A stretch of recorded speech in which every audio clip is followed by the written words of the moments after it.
गए प्रश्न में संबंधित शब्द को चुनिए। प्रश्न हमें कह रहा है जिस प्रकार से दूध का संबंध क्रीम के साथ है उसी प्रकार से हमसे पूछ रहा है कि ये दोनों क्वेश्चन मार्क पे कौन से शब्द संबंधित होंगे। देखिए, जब भी हमें इस प्रकार के रीजनिंग के प्रश्न देखने को मिले तो सबसे पहले हम लोग ये सोचेंगे ये दूध से क्रीम कैसे लिख रहा है। देखिए, दूध से क्या होता है, क्रीम का निर्माण होता है। उसी प्रकार के हम लोग ऑप्शन देखेंगे तो ऑप्शन नंबर ए में देखेंगे तो कॉलेज से छात्र लिखा हुआ है। देखिए, कॉलेज से छात्र का निर्माण होता है, नहीं होता है, तो ए ऑप्शन हमारा गलत हो जाएगा।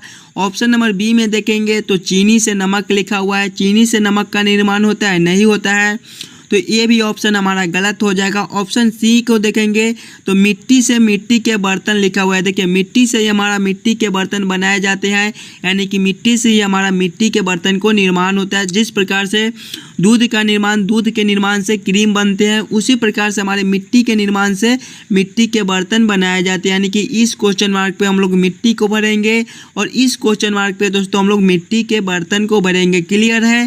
क्वेश्चन नंबर 1 का हमारा ऑप्शन नंबर सी दोस्तों सही उत्तर हो जाएगा। चलिए अगले प्रश्न की ओर हम लोग चलेंगे, क्वेश्चन नंबर 2 की ओर।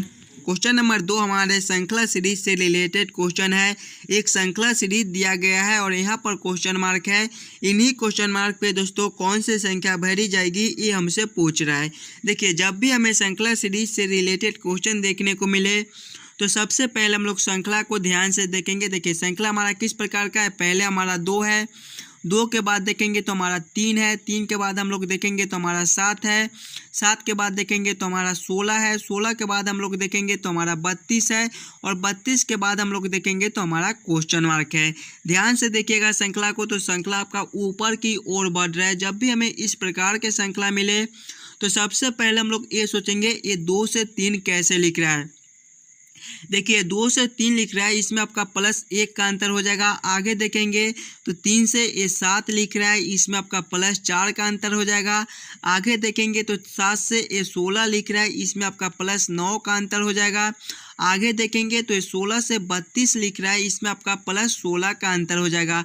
आगे देखेंगे तो 32 के बाद हमारा क्वेश्चन मार्क है। अंतर को ध्यान से देखिएगा और समझने की कोशिश कीजिएगा। देखिए, 1 क्या आपका 1 का स्क्वायर है, 4 क्या है ये आपका 2 का स्क्वायर है, 9 क्या होता है 3 का स्क्वायर होता है, 16 क्या है 4 का स्क्वायर है, यानी कि 1 का स्क्वायर है, 2 का स्क्वायर है, 3 का स्क्वायर है, 4 का स्क्वायर है। तो अगले अंतर दोस्तों हमारे 5 के स्क्वायर हो जाएंगे। 5 के स्क्वायर हमारे कितने होते हैं 25 होते हैं, यानी कि हमारा अगला संख्या जो है वो 25 बढ़ जाएगा। जब हम लोग 32 + 25 करेंगे तो हमारे कितने हो जाएंगे 32 और 25 हमारे कितने होते हैं 57 होते हैं। 57 हमारा कौन सा ऑप्शन में दिया गया है, ऑप्शन नंबर ए में दिया गया है, जो कि हमारे सही उत्तर हो जाएंगे। इस क्वेश्चन मार्क पे दोस्तों हमारे 57 भरे जाएंगे। क्लियर है? देखिए, 57 भरे जाएंगे। क्लियर है? चलिए अगले प्रश्न की ओर हम लोग चलेंगे, क्वेश्चन नंबर 3 की ओर। क्वेश्चन नंबर 3 हमें कह रहा है नीचे दिए गए अक्षर श्रृंखला को पूरा करें। अक्षर श्रृंखला से रिलेटेड क्वेश्चन दिया गया है, एक अक्षर श्रृंखला दिया गया है और देखिए यहाँ पर क्वेश्चन मार्क है। इन्हीं क्वेश्चन मार्क पे दोस्तों कौन सी अक्षर भरी जाएगी ये हमसे पूछ रहा है। जब भी हमें इस प्रकार के प्रश्न देखने को मिले तो सबसे पहले हम लोग ये सोचेंगे कि हमारा किस प्रकार का प्रश्न है, इसे हम लोग कैसे जल्द से जल्द सॉल्व कर सकते हैं। देखिए, पहले हमारा GF है, इधर हम लोग ले लेंगे GF है, GF के बाद हम लोग देखेंगे तो हमारा KJ है, KJ के बाद हम लोग देखेंगे तो हमारा ON है, ON के बाद हम लोग देखेंगे तो देखिए क्वेश्चन मार्क है। अगर हम लोग सिंगल अक्षर को देखते हैं तो देखिए G से K को देखेंगे तो इसमें हमारा +4 का अंतर है। जब G +4 हम लोग करेंगे तो हमारे K हो जाएंगे। आगे देखेंगे उसी प्रकार से K से अगले अक्षर को देखेंगे तो हमारा O है, इसमें भी हमारा +4 का अंतर हो जाएगा। आगे देखेंगे O के बाद तो हमारा क्वेश्चन मार्क है। उसी प्रकार से हम लोग दूसरे अक्षर को देखेंगे, यानी कि F से K को देखेंगे तो इसमें भी हमारा +4 का अंतर हो जाएगा।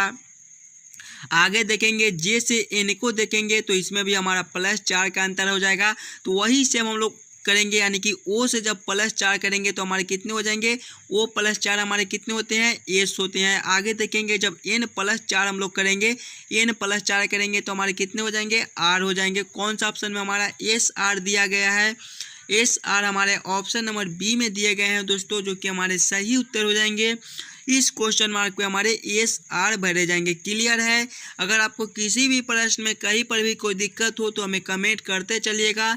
चलिए अगले प्रश्न की ओर हम लोग चलेंगे, क्वेश्चन नंबर 4 की ओर। क्वेश्चन नंबर 4 हमें कह रहा है नीचे दिए गए प्रश्न में विषम शब्द को चुनिए। जब भी हमें विषम शब्द चुनने के लिए बोले तो सबसे पहले हम लोग चारों ऑप्शन को ध्यान से देखेंगे और समझने की कोशिश करेंगे कि ये चारों ऑप्शन में सबसे अलग ऑप्शन कौन सा है, वही हमारा विषम शब्द हो जाएगा। ऑप्शन ए में देखेंगे दोस्तों तो हमारा हीरा दिया गया है, ऑप्शन बी में देखेंगे तो हमारा सोना है, ऑप्शन सी में देखेंगे तो हमारा चांदी है, ऑप्शन डी में देखेंगे तो हमारा प्लेटिनियम है। सबसे अलग ऑप्शन कौन सा है ये हम लोग सोचेंगे। देखिए हमारा हीरा क्या होता है, ये हमारा कार्बन का अवरूप होता है। बी में देखेंगे सोना, चांदी, प्लेटिनियम, ये हमारे क्या होते हैं, ये हमारे धातु होते हैं। यानी कि सोना, चांदी, प्लेटिनियम हमारे धातु होते हैं और हीरा हमारे क्या होते हैं, कार्बन के अवरूप होते हैं।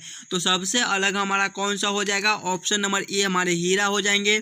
यही हमारे विषम शब्द है। चलिए अगले प्रश्न की ओर हम लोग चलेंगे, क्वेश्चन नंबर 5 की ओर। क्वेश्चन नंबर 5 हमें कह रहा है लुप्त संख्या ज्ञात करें। देखिए यहाँ पर क्वेश्चन मार्क है, इन्हीं क्वेश्चन मार्क पे कौन सी संख्या भरी जाएगी ये हमसे पूछ रहा है। मिसिंग नंबर से रिलेटेड क्वेश्चन है। जब भी हमें इस प्रकार के मिसिंग नंबर से रिलेटेड क्वेश्चन देखने को मिले तो सबसे पहले हम लोग प्रश्न को, पैटर्न को समझने की कोशिश करेंगे। हमारा किस प्रकार का प्रश्न है, इसे हम लोग कैसे जल्द से जल्द सॉल्व कर सकते हैं। अगर नीचे की साइड से संख्या को देखेंगे तो देखिए हमारा बड़ा संख्या 19 है, 30 है, फिर क्वेश्चन मार्क है। तो ऐसे प्रश्न में दोस्तों पहले हम लोग इस लाइन से सॉल्व करने की कोशिश करेंगे। हमारा 1, 6 और 3 से ये 19 कैसे लिख रहा है, 2, 7 और 4 से 30 कैसे लिख रहा है, उसी प्रकार से हम लोग सोचेंगे हमारा 4, 2 और 5 से कौन सा संख्या बनेगा जो ये क्वेश्चन मार्क पे भरा जाएगा। देखिए पहले हमें 1, 6 और 3 से 19 लाना है। इन्हीं तीनों संख्या को हम लोग आपस में क्या करेंगे ताकि हमारा 19 बन जाए। देखिए अगर दूसरा संख्या प्लस दूसरा संख्या गुना तीसरा संख्या करते हैं तो हमारा कितना हो जाएगा, दूसरा संख्या हमारा 6 है, गुना करेंगे तीसरा संख्या हमारा 3 है, 6 गुना 3 हमारे 18 होती हैं और प्लस पहला संख्या, तो पहला संख्या हमारा 1 है। 18 प्लस 1 करेंगे तो हमारे 19 हो जाएंगे। देखिए 19 यहाँ पर लिखा हुआ है। वही सेम इसमें करेंगे, दूसरा संख्या गुना तीसरा संख्या करेंगे तो दूसरा संख्या हमारा 7 है, 7 गुना तीसरा संख्या हमारा 4 है, 7 गुना 4 करेंगे तो हमारे कितने हो जाएंगे, 28 हो जाएंगे। और इसमें देखिए प्लस पहला संख्या किए थे तो इसमें हमारा पहला संख्या 2 दिया गया है, तो 28 प्लस 2 करेंगे तो हमारे कितने हो जाएंगे, 30 हो जाएंगे। देखिए 30 यहाँ पर लिखा हुआ है, यानी कि क्वेश्चन हमारा यही पैटर्न फॉलो कर रहा है। इसी प्रकार से इस प्रश्न को हम लोग सॉल्व कर सकते हैं। तो वही सेम इसमें करेंगे, दूसरा संख्या गुना तीसरा संख्या करेंगे। दूसरा संख्या हमारा 2 है, 2 गुना तीसरा संख्या हमारा 5 है, 2 गुना 5 करेंगे तो हमारे कितने हो जाएंगे, 10 हो जाएंगे। और सभी में देखिए पहला संख्या ऊपर से जोड़े थे तो इसमें भी पहला संख्या जोड़ेंगे तो पहला संख्या हमारा 4 है, 10 प्लस 4 करेंगे तो हमारे 14 हो जाएंगे। 14 हमारा कौन सा ऑप्शन में दिया गया है, ऑप्शन नंबर बी में दिया गया है दोस्तों, जो कि हमारे सही उत्तर हो जाएंगे। इस क्वेश्चन मार्क पे हमारे 14 भरे जाएंगे। देखिए सभी क्वेश्चन इंपॉर्टेंट क्वेश्चन है तो पहले आप लोग खुद से जरूर सॉल्व करने की कोशिश कीजिएगा। चलिए अगले प्रश्न की ओर हम लोग चलेंगे, क्वेश्चन नंबर 6 की ओर। क्वेश्चन नंबर 6 हमें कह रहा है 27 दिसंबर को शनिवार है, उसी वर्ष 27 अक्टूबर को कौन सा दिन होगा, ये हमसे पूछ रहा है। देखिए कैलेंडर से रिलेटेड क्वेश्चन है। इस प्रकार के भी प्रश्न आपको एग्जाम में आते रहते हैं तो पहले आप लोग खुद से जरूर सॉल्व करने की कोशिश कीजिएगा। जब भी हमें इस प्रकार के प्रश्न मिले तो सबसे पहले हम लोग प्रश्न को समझने की कोशिश करेंगे, प्रश्न हमें क्या कह रहा है। देखिए प्रश्न हमें कह रहा है 27 दिसंबर को शनिवार है और उसी वर्ष में पूछ रहा है। देखिए उसी वर्ष, साल हमारा चेंज नहीं हुआ है, उसी वर्ष में हमसे पूछा है कि 27 अक्टूबर को कौन सा दिन होगा। जब भी हमें इस प्रकार के प्रश्न मिले तो सबसे पहले हम लोग टोटल दिन को निकाल लेंगे। टोटल दिन कैसे निकालेंगे, देखिए 27 दिसंबर को कौन सा दिन है, शनिवार दिन है। दिसंबर देखेंगे, दिसंबर दिन हमारे कितने दिनों के महीना लगते हैं, 30 दिन के लगते हैं और दिसंबर में हमारा 27 दिन दिया गया है। 30 माइनस 27 करेंगे तो हमारे 3 हो जाएंगे, यानी कि दिसंबर में हमारा 3 दिन बनता है। आगे देखेंगे दिसंबर के बाद हमारा कौन सा महीना आता है, अक्टूबर आता है। देखिए अक्टूबर में हमारा 27 दिन दिया गया है, 27 अक्टूबर, इसको भी जोड़ लेंगे, 3 + 27 करेंगे तो हमारे कितने हो जाएंगे, 30 हो जाएंगे। यानी कि 30 दिन बाद हमसे पूछ रहा है कि कौन सा दिन होगा। 30 दिन पहले कौन सा दिन था, शनिवार दिन था। तो अब हम लोग इसमें क्या करेंगे कि 7 से भाग कर देंगे। 7 से इसलिए भाग करेंगे कि सप्ताह हमारे 7 दिन के होते हैं। 7 दिन के बाद हमारे दिन दोबारा से आ जाता है। जब 7 से इसमें भाग करेंगे तो 7 × 28, हमारा शेष 2 बच जाएगा। यही हमारा उत्तर हो जाएगा। अब इसको क्या करेंगे कि हम लोग शनिवार में +2 कर देंगे। जब शनिवार प्लस हम लोग 2 करेंगे तो हमारे कौन से दिन हो जाएंगे, शनिवार के बाद हमारा रविवार आता है, रविवार के बाद हमारा सोमवार आता है। सोमवार हमारा कौन सा ऑप्शन में है, ऑप्शन नंबर डी में दिया गया है, जो कि हमारे सही उत्तर हो जाएंगे। क्वेश्चन नंबर 7 हमें कह रहा है नीचे दिए गए प्रश्न में संबंधित संख्या को चुनिए। नंबर एनालॉजी रीजनिंग का प्रश्न है। प्रश्न हमें कह रहा है जिस प्रकार से 145 का संबंध 10 के साथ है, उसी प्रकार से हमसे पूछ रहा है 243 का संबंध कौन सा संख्या से होगा, जो ये क्वेश्चन मार्क पे भरे जाएंगे। बहुत ही इंपॉर्टेंट क्वेश्चन है। इस प्रश्न को पहले आप लोग वीडियो को रोक लीजिए और खुद से जरूर सॉल्व करने की कोशिश कीजिएगा कि ये क्वेश्चन मार्क पे कौन सा संख्या भरा जाएगा। जब भी हमें इस प्रकार के प्रश्न मिले तो पहले हम लोग ये सोचेंगे 145 से ये 10 कैसे लिख रहा है, उसी प्रकार से हम लोग सोचेंगे हमारा 243 से कौन सा संख्या बनेगा। देखिए पहले हमें 145 से 10 लाना है। हम लोग 145 को क्या करेंगे ताकि हमारा 10 बन जाए। एकदम आसान सा क्वेश्चन है, थोड़ा सा दिमाग यूज कीजिएगा तो ये प्रश्न को आप आसानी के साथ सॉल्व कर पाइएगा। देखिए 145 को ध्यान से देखिए, ये आपका 1, 4 और 5 से मिलकर बनता है। 145 आपका 1, 4 और 5 से मिलकर बनता है। 145 के सभी संख्या को आपस में जोड़ लीजिए। 1 + 4 करेंगे तो 5, 5 + 5 जब हम लोग करेंगे तो हमारे 10 हो जाएंगे। देखिए 10 यहाँ पर लिखा हुआ है, वही सेम हम लोग इसमें करेंगे। हमारा 243 है। 243 हमारे 2, 4 और 3 से मिलकर बनते हैं। देखिए 145 के सभी संख्या को आपस में जोड़ लिए थे, तो वही सेम हम लोग 243 के साथ करेंगे। 243 के भी सभी संख्या को आपस में जोड़ लेंगे। 2 + 4 करेंगे तो 6, 6 प्लस जब हम लोग 3 करेंगे तो हमारे कितने हो जाएंगे, 9 हो जाएंगे। 9 हमारा कौन सा ऑप्शन में है, ऑप्शन नंबर बी में देखिए 9 दिया गया है दोस्तों, जो कि हमारे सही उत्तर हो जाएंगे। इस क्वेश्चन मार्क पे दोस्तों हमारे 9 भरे जाएंगे। क्लियर है। सभी क्वेश्चन इंपॉर्टेंट क्वेश्चन है। कुछ इसी प्रकार के प्रश्न आपको सभी एग्जाम में पूछे जाते हैं, तो पहले आप लोग खुद से जरूर सॉल्व करने की कोशिश कीजिएगा। चलिए अगले प्रश्न की ओर हम लोग चलेंगे, क्वेश्चन नंबर 8 की ओर।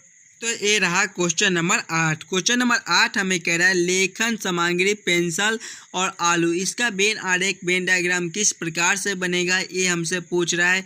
जब भी हमें वेन आरेख वेन डायग्राम से रिलेटेड क्वेश्चन मिले तो सबसे पहले हम लोग ये सोचेंगे ये लेखन सामग्री पेंसिल और आलू, ये तीनों में कौन किसके साथ संबंधित है, कौन किसके अंदर आ सकता है। देखिए लेखन सामग्री है और पेंसिल है।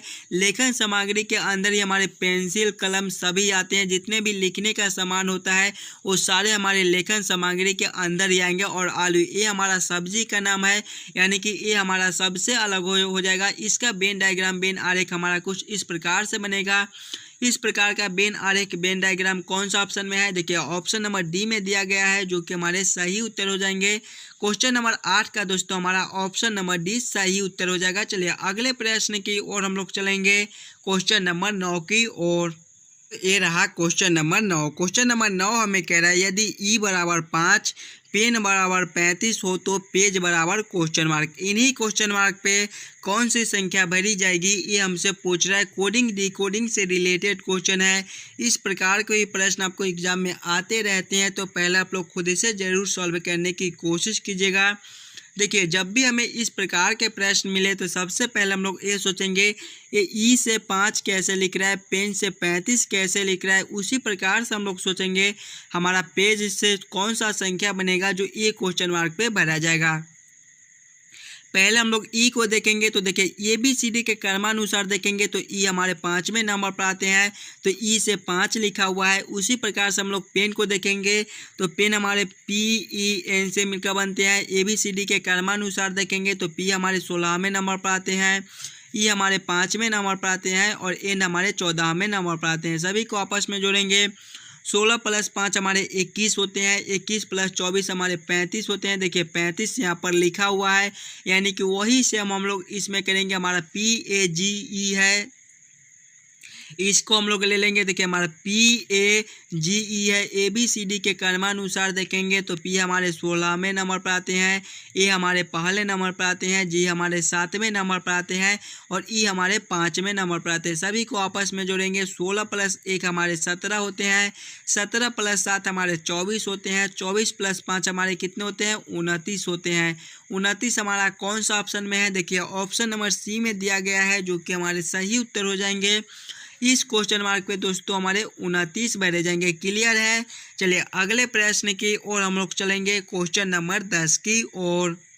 क्वेश्चन नंबर 10 हमें कह रहा है यदि जोड़ का मान गुना, घटाव का मान भाग, गुना का मान घटाव और भाग का मान जोड़, तब 16 भगा 64 घटाव 8 गुना 4 जोड़ 2 का मान क्या होगा? ये हमसे पूछ रहा है। देखिए जब भी हमें इस प्रकार के रीजनिंग के प्रश्न देखने को मिले तो पहले एक बार आप खुद से प्रश्न को पढ़िए और प्रश्न क्या कह रहा है ये समझने की कोशिश कीजिएगा। देखिए प्रश्न हमें कह रहा है कि जोड़ का मान गुना है, यानी कि जहाँ पर जोड़ है वहाँ पे हम लोग गुना को रखेंगे। घटाव का मान भाग है, यानी कि जहाँ पे घटाव है हम लोग वहाँ पे भाग को रखेंगे। गुना का मान हमारा घटाव है, यानी कि जहाँ पे गुना है हमारा वहाँ पे हम लोग घटाव को रखेंगे। भाग का मान जोड़ है, यानी कि जहाँ पे भाग है वहाँ पे हम लोग जोड़ को रखकर इस समीकरण को हल कर लेंगे। देखिए पहले आपका 16 है, 16 को हम लोग ले लेंगे। उसके बाद देखिए भाग है तो भाग का मान देखेंगे।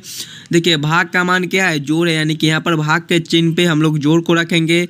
उसके बाद हमारा 64 है तो 64 को ले लेंगे। उसके बाद देखिए घटाव है तो घटाव का मान को हम लोग देखेंगे तो देखिए घटाव का मान क्या है? भाग है, यानी कि यहाँ पर हम लोग भाग को चिन्ह को रखेंगे। उसके बाद हमारा 8 है, 8 के बाद देखेंगे तो हमारा गुना है। गुना का मान क्या है? देखिएगा गुना का मान देखिए घटाव दिया गया है, यहाँ पर घटाव है तो यानी कि यहाँ पर गुना वाले जगह पे हम लोग घटाव को रखेंगे। उसके बाद हमारा 4 है। उसके बाद देखिए जोड़ है तो जोड़ का मान देखिए जोड़ का मान क्या है? गुना, यानी कि यहाँ पर हम लोग जोड़ की जगह पे गुना 2 करके इस समीकरण को हल कर लेंगे। पहले हमारे भाग के काम होंगे, उसके बाद हमारे गुना के काम होंगे, उसके बाद हमारे घटाव के काम होंगे, उसके बाद हमारे जोड़ के काम होंगे। पहले हम लोग भाग के काम करेंगे तो 16 जोड़ जब 64 भगा 8 करेंगे तो हमारे कितने हो जाएंगे? 8 हो जाएंगे। घटाव 4 गुना 2 करेंगे तो हमारे 8 हो जाएंगे। देखिए 16 जोड़ 8 घटाव 8, 8 में से जब 8 घटाएंगे तो 0, 16 + 0 करेंगे तो हमारे 16 ही होंगे। 16 हमारा कौन सा ऑप्शन में दिया गया है? देखिए ऑप्शन नंबर C में आपका 16 दिया गया है। दोस्तों ऑप्शन नंबर C में आपका 16 दिया गया है, यानी कि इस क्वेश्चन नंबर 10 का हमारा ऑप्शन नंबर C सही उत्तर हो जाएगा। ये समीकरण का जो मान है वो हमारा 16 होगा। क्लियर है? चलिए अगले प्रश्न की ओर हम लोग चलेंगे, क्वेश्चन नंबर 11 की ओर। ये रहा क्वेश्चन नंबर 11। क्वेश्चन नंबर 11 दोस्तों हमें कह रहा है नीचे दिए गए प्रश्न में विषम अक्षर को चुनिए। प्रश्न हमें कह रहा है कि ये चारों ऑप्शन में सबसे अलग ऑप्शन कौन सा है। जब भी हमें इस प्रकार के प्रश्न मिले तो पहले हम लोग चारों ऑप्शन को ध्यान से देखेंगे और समझने की कोशिश करेंगे कि चारों ऑप्शन में हमारा सबसे अलग ऑप्शन कौन सा दिया गया है। ऑप्शन नंबर A में देखिए तो AEIU लिखा हुआ है। ऑप्शन B में देखेंगे तो BCDF लिखा हुआ है। ऑप्शन C में देखेंगे तो AOIU लिखा हुआ है। ऑप्शन डी में देखेंगे तो हमारा OIAE लिखा हुआ है। अगर आप लोग ध्यान से देखिएगा तो देखिए इसमें क्या है कि वॉवेल है, ये भी इसमें भी सारे वॉवेल है और इसमें भी सारे वॉवेल है। लेकिन ऑप्शन बी में देखिए सभी अक्षर कॉन्सोनेंट दिया गया है, यानी कि ऑप्शन बी हमारा सबसे अलग हो जाएगा। बाकी सभी में वॉवेल का इस्तेमाल किया गया है, लेकिन ऑप्शन बी में देखिए सभी अक्षर हमारा कॉन्सोनेंट है, यानी कि क्वेश्चन नंबर 11 का हमारा ऑप्शन नंबर बी विषम अक्षर हो जाएगा। क्लियर है? चलिए अगले प्रश्न की ओर हम लोग चलेंगे, क्वेश्चन नंबर 12 की ओर। दोस्तों ये रहा क्वेश्चन नंबर 12। क्वेश्चन नंबर 12 हमें कह रहा है यदि BHASHA को 15475 लिखा जाता है और BRAIN को 13408 लिखा जाता है तो AHINSA को कैसे लिखा जाएगा, ये हमसे पूछ रहा है। देखिए कोडिंग डिकोडिंग से रिलेटेड क्वेश्चन है। इस प्रकार के भी प्रश्न आपको एग्जाम में आते रहते हैं, तो आप लोग खुद से पहले ज़रूर सॉल्व करने की कोशिश कीजिएगा। जब भी हमें इस प्रकार के कोडिंग डिकोडिंग से रिलेटेड क्वेश्चन देखने को मिले तो सबसे पहले हम लोग ये सोचेंगे ये BHASHA से 15 45 15 47 54 कैसे लिख रहा है। पहले हम लोग लेंगे तो हमारा B है, H है, उसके बाद हमारा A है, उसके बाद हमारा S है, उसके बाद हमारा H है और उसके बाद A है। और इसका कोड क्या है देखिए, पहले 1 है, 1 को लेंगे, उसके बाद हमारा 5 है, 5 को लेंगे, उसके बाद देखिए हमारा 4 है, 4 को लेंगे, उसके बाद हमारा 7 है, 7 को लेंगे, उसके बाद देखिए हमारा 5 है, उसके बाद हमारा 4 है। यानी कि B का कोड जो है वो हमारा 1 हो जाएगा, H का कोड हमारा 5 हो जाएगा, A का कोड हमारा 4 हो जाएगा, S का कोड हमारा 7 हो जाएगा, H का कोड हमारा 5 हो जाएगा और A का कोड हमारा 4 हो जाएगा। उसी प्रकार से हम लोग BRAIN को लेंगे। देखिए BRIN को लेंगे, हमारा B है, उसके बाद R है, उसके बाद हमारा A है, उसके बाद हमारा I है, उसके बाद हमारा N है। इसको भी उसी प्रकार से रखेंगे तो इसका कोड देखिए 13 40 8 है। यानी कि पहले हमारा 1 है, उसके बाद हमारा 3 है, उसके बाद हमारा 4 है, उसके बाद हमारा 0 है और उसके बाद 18। इसमें हमारा क्या है, इसके बाद 8 है। देखिए इसमें हमारा क्या है कि B का कोड 1 बन जा रहा है, R का कोड 3 बन जा रहा है, A का कोड 4 बन जा रहा है, I का कोड 0 है और N का कोड 8 है। उसी प्रकार से हम लोग A क्या है, AHINSA है हमारा, इसमें भी इसी प्रकार से कोडिंग करेंगे। तो A का कोड क्या है देखिएगा, A का कोड यहाँ पे देखिए 4 दिया गया, यानी कि यहाँ पर हमारा 4 हो जाएगा। उसके बाद हमारा क्या है, H है, तो H का कोड देखिए यहाँ पर 5 है, तो हम लोग 5 को लेंगे। उसके बाद देखिए हमारा I है, तो I का कोड हम लोग देखेंगे, I का कोड कहाँ पर है, देखिए I का कोड यहाँ पर 0 है, तो हम लोग 0 को लेंगे। उसके बाद हमारा N है, तो N का कोड हम लोग देखेंगे, देखिए N का कोड यहाँ पे 8 है, तो 8 को हम लोग लेंगे। उसके बाद देखिए हमारा S है, तो S का कोड कहाँ पर है, देखिए S का कोड यहाँ पर 7 है, तो हम लोग 7 को लेंगे। उसके बाद देखिए हमारा A है, तो A का कोड यहाँ पे देखिए 4 दिया गया है। कौन सा ऑप्शन में हमारा 4 5 0 8 7 4 दिया गया है।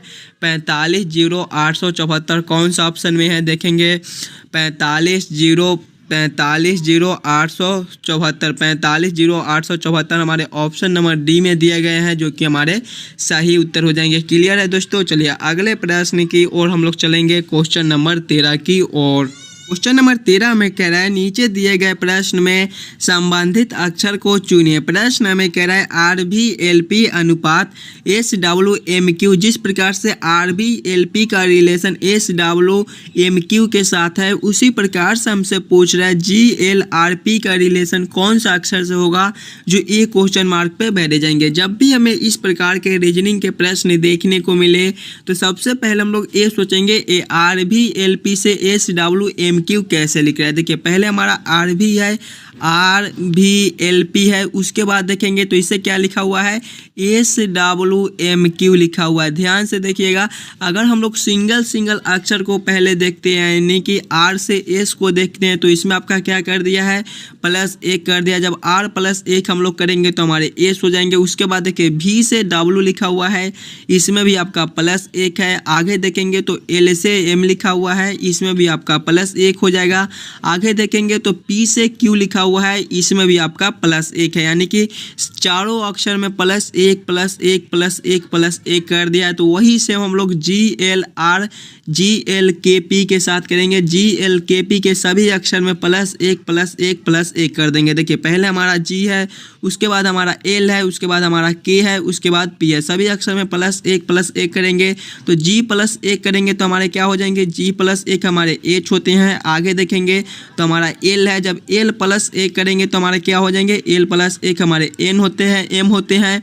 आगे देखेंगे तो हमारा K है, जब K +1 करेंगे तो हमारे क्या हो जाएंगे, L हो जाएंगे। आगे देखिए हमारा P है, जब P +1 करेंगे तो हमारे क्या हो जाएंगे, Q हो जाएंगे। कौन से ऑप्शन में हमारा HMLQ लिखा हुआ है, HMLQ दोस्तों हमारे ऑप्शन नंबर C में देखिए यहाँ पर लिखा हुआ है।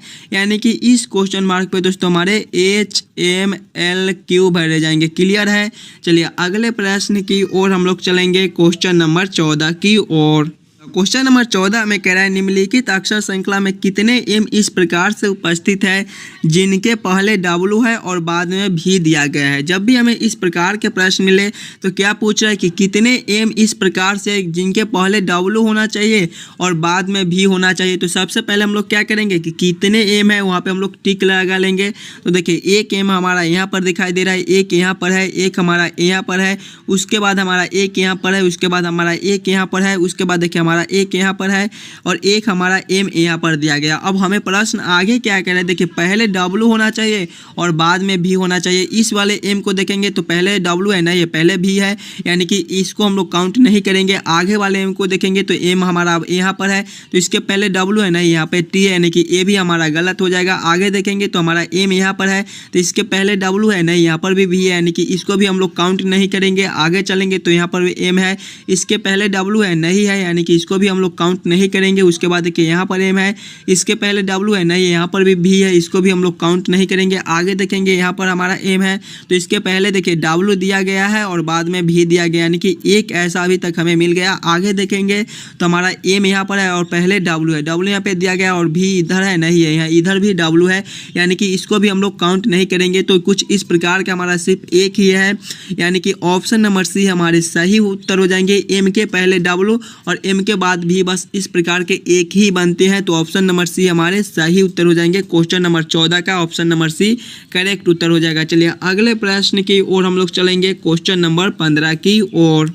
नंबर 15 हमें कह रहा है नीचे दिए गए प्रश्न आकृति में विषम आकृति को पहचान करें। यहाँ पर आपको एक प्रश्न आकृति दिया गया है, 4 आकृति दिए गए हैं और इन्हीं चारों आकृति में हमसे पूछ रहा है कि सबसे अलग आकृति कौन सा है। कैसे हम लोग पहचानेंगे, सभी आकृति को ध्यान से देखेंगे। पहले आकृति ए को देखेंगे तो सभी का देखिए मुंह जो है सो बाहर की ओर खुला हुआ है, जिधर हमारा खंड है उसका मुंह जो है वो हमारा बाहर की ओर खुला हुआ है। ऑप्शन बी में देखेंगे तो इसमें भी देखिए सभी का मुंह जो है वो बाहर की और खुला हुआ है। ऑप्शन सी में देखेंगे तो इसमें देखिए इसका मुंह बाहर की ओर है, इसका भी मुंह बाहर की ओर है, इसका भी मुंह बाहर की ओर है, लेकिन इसका मुंह देखिए अंदर की ओर खुला हुआ है। इसका मुंह अगर इस साइड से होता है ऐसे तो ये हमारा बाहर की ओर होता है, लेकिन यहाँ पे देखिए अंदर की ओर खुला हुआ है, इसको हम लोग पहचान लेंगे। ऑप्शन डी में देखेंगे तो इसमें भी देखिए सभी का मुंह जो है वो बाहर की ओर खुला हुआ है, लेकिन ऑप्शन नंबर सी का मुंह जो है एक का अंदर की ओर खुला हुआ है, यानी कि यही हमारा विषम आकृति हो जाएगा। क्वेश्चन नंबर 15 का हमारा ऑप्शन नंबर सी दोस्तों सही उत्तर हो जाएगा। आशा करता हूं दोस्तों आप सभी प्रश्न को बढ़िया से समझ गए होंगे। अगर आपको किसी भी क्वेश्चन में कहीं पर भी कोई दिक्कत हो तो हमें कमेंट करके